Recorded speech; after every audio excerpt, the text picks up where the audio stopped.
আজ রবিবার, ঘড়িতে এখন সকাল 11টা। আমি স্নান সেরে ঢুকে পড়েছি রান্নাঘরে।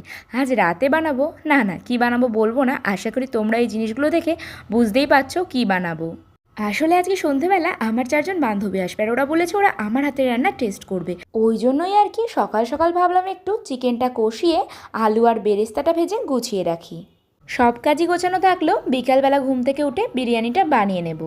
এখন ঘড়িতে বিকেল 4:45 মতো বাজে। ঘুম থেকে উঠে গাছটাতে জল দিয়ে দিচ্ছি, এরপর বিরিয়ানিটা বানিয়ে নেব। ওরাও মোটামুটি 6টা সাড়ে 6টায় চলে আসবে।